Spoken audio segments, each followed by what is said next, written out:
Hello, everyone. Welcome again to Woodside SDA Youth, where we are doing 365 days with Jesus, or in other words, the Bible reading plan. This is a journey that we have embarked, and we want to encourage you to embark as well, to read the Bible every single day of the year, so that at the end of the year, you can say, I read the Bible, the entire Bible for the first time. I know many of us have started many times in our lives. I know I attempted to do this many years, and I always gave up within like the first 2 weeks or so.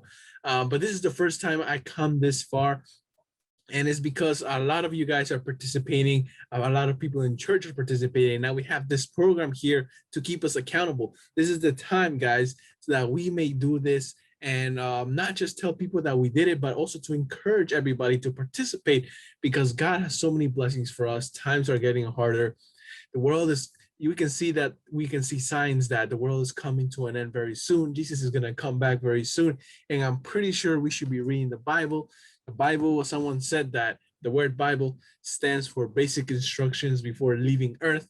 And guys, I really believe on this nice acronym that someone made, because times are coming, times are getting tough, and we need to be more filled with Christ more than ever. And what a better way to be filled with Christ than by reading and listening to his holy word. So please, please, please join this journey. Make a plan to join us. It's a very wonderful experience. Today, we finished the book of First Samuel. You see how fast we are moving through these books? It's amazing. So we had to read Samuel chapter 28 all the way to chapter 31, and we are done. And tomorrow we start the book of Second Samuel. I love the first book of First Samuel. Now we're going to go into the second book, and we're going to get more drama. We're going to get more battles. We're going to get more miracles. It's going to be insane, guys. It's going to be amazing. I cannot wait to share these chapters with you and the messages that God gives us.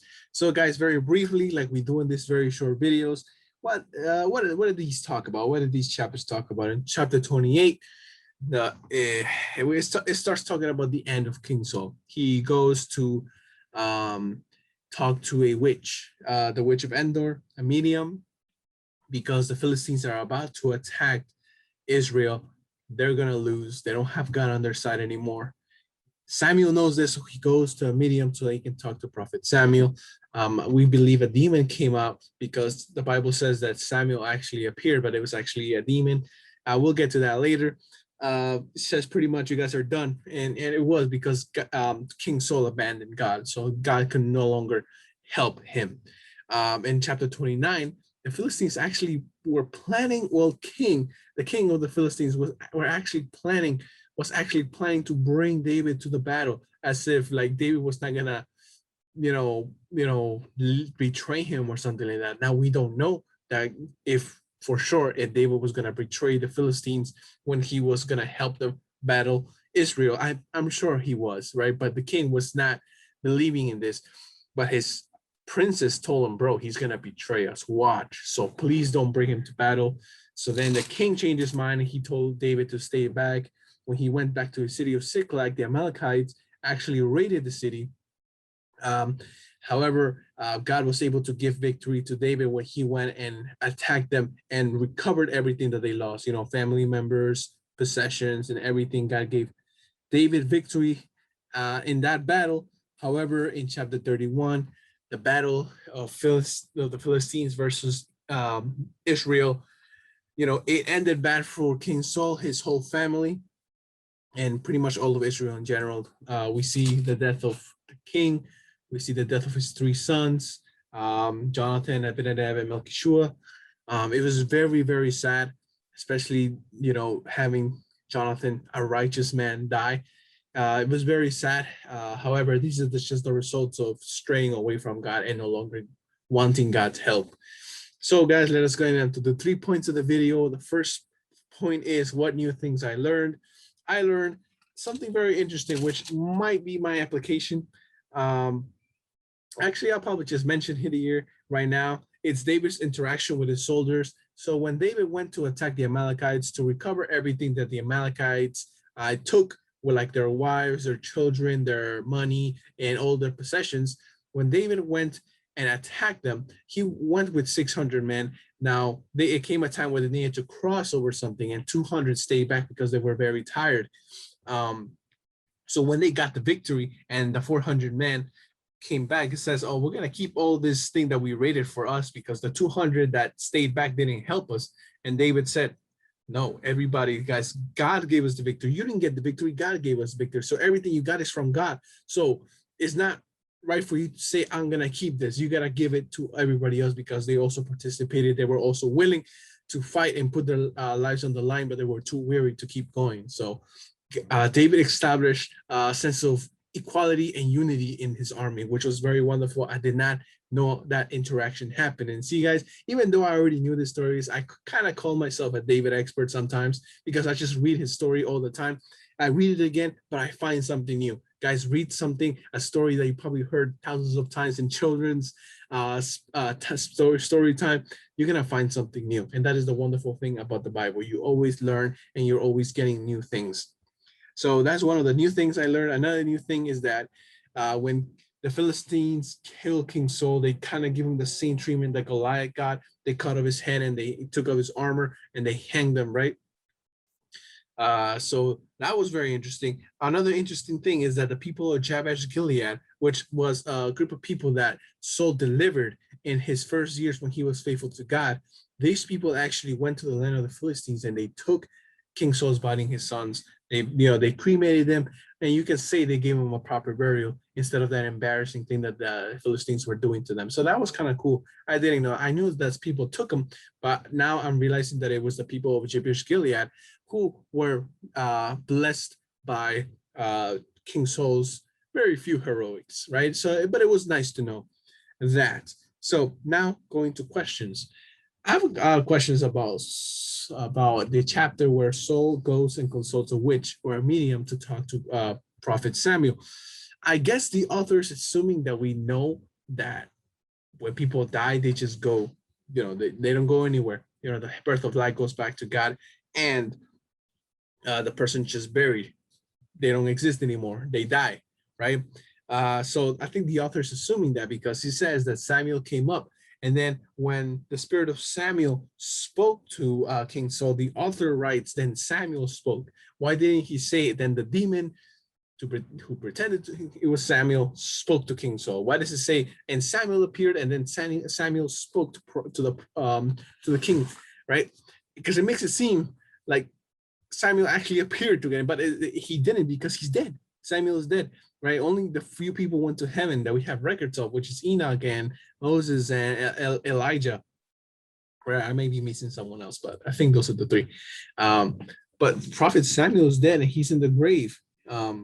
Yet the Bible addresses him as the Bible describes this scene as Samuel's actually speaking to King Saul and says, you guys will join me tomorrow. I seen like they were going to go to hell, but we also don't believe in a present hell right now.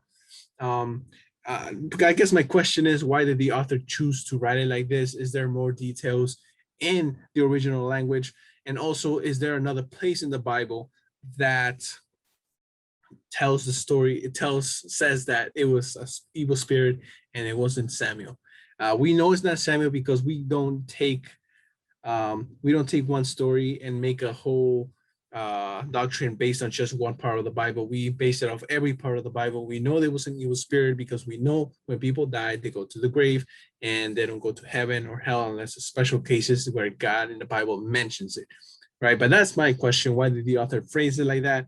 Now going to the application, we see that the people of the Amalekites, so the Amalekites went and raided the city of Ziklag. They took everything, the wives, the sons and daughters, the possessions of David and his people who were dwelling in Ziklag. Now, they were very angry at David, saying, why, it's your fault that we got raided because they hated you because of what you did to them, that we want to stone you, right? But David goes and consults God and saying, please, what can I do? And God says, through the message of the priest there, Abiathar, that God said to David, you will recover everything.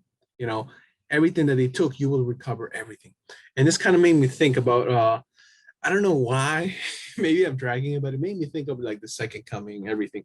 How, at creation, we lost everything. We lost our special connection with God. We lost our access to the angels, our access to, see God, access to being in a place where suffering wasn't present, death wasn't present, pain wasn't present, right? We were robbed of all those things. And it looks like we're every single day, every single second of our lives, we're just living the consequence of that we lost all those wonderful things because of the sin of Adam and Eve. And we ask ourselves, it's not our fault. And but this is the consequence of sin. We we come from Adam, and he was a sinful man. Only a sinful thing can come from another sinful thing, right? So we live in this world of pain, this world of injustice, but God says, just the way God told David that you will recover everything, God is saying you will recover everything. If you trust in me and you're faithful until the end, you will get your reward. This earth that you're living in is unfair. A lot of people leave religion because of the unfairness and the injustice they see in the world. But the Bible makes it very clear that this exists. So I don't know why they're leaving.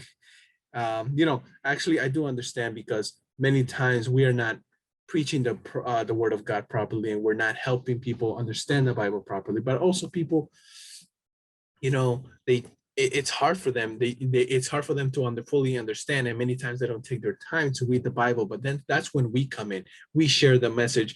Guys, a lot of people leave the church or leave religion because we preach in a God of love, yet everything they see in the world is not love, right? And to us, it's not a deal breaker, because we know why love doesn't exist in this world. We know why injustice exists. We know why unfairness exists. We know why all these bad things happen, but the world doesn't know.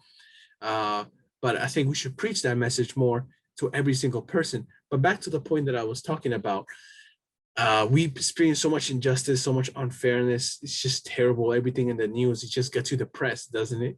Like seeing all the innocent people die and suffer in the hands of evil people. When are we going to get a break from this? And God says, I will give you a break. I will come and I'll bring justice, and everything you lost, all the happiness, all the peace, everything, I will give it to you back, and even more than what Adam and Eve have at the beginning of creation. You guys are going to get more. And when God assured David that he was going to recover every single person, that no one was going to die, and that every single thing that they stole, David was going to recover, I just see God saying, Lewis, whatever you lost, all the pain that you suffered, everything is gonna be, you're gonna be healed, and you're gonna recover everything. You're gonna recover my relationship, that closeness that we had at the beginning of creation. You're gonna recover every wonderful thing about this world. You're gonna be here. You're gonna go to heaven. You're gonna experience everything I wanted you to experience. You're gonna experience all those privileges that you get for being my son and my daughter. You're gonna get that 100%. You're gonna recover it. This is the message that I got. Maybe I'm dragging it out a little bit. How am I thinking of the second coming when this is just the story of David? But this is how wonderful the Bible is, the word of God, that you find a theme in a particular story and you can just apply it to so many things in your life and so many things in your spiritual walk. And this is what I encourage you guys to do. Read the Bible, guys, even if it's just a story that you heard, even if it's just a story about killing, battles, betrayal, lies, unfaithfulness. Somewhere there, God has a message for you. And I believe that 100%. And we're seeing evidence of this every single video that we put out here. The videos that I put here, the video that Yvette puts here, which are wonderful videos, and you guys should check those out too. Check us too. Every single thing that we do, God fills us with messages, and he wants us to share those messages with everybody. God is telling you today, you will recover everything. You feel like this world is unfair, don't worry. Justice is coming. God's revenge is coming. God's wrath is coming. His wrath is a justice, it's not unfair. His wrath and his revenge are divine. And God is telling you that you will recover everything, and it's just a wonderful thought to have, that you're going to recover all the things. We've suffered a lot, guys, and for God to say that, don't worry, the time will come, and to actually believe in that, it's just very reassuring. It's very uplifting, and I hope you feel uplifting. Our point here is to share messages with you guys. We finished the first book of Samuel. If you found so many lessons by your own, please leave it down in the comments, or please message us. If you're excited to start 2 Samuel, please leave a like on this video. I just hope that you guys keep on going. This is a very hard challenge. We'll see you again tomorrow, guys. And don't forget that you will recover everything, because that's what God promises you. Have a good night, guys. See you again tomorrow.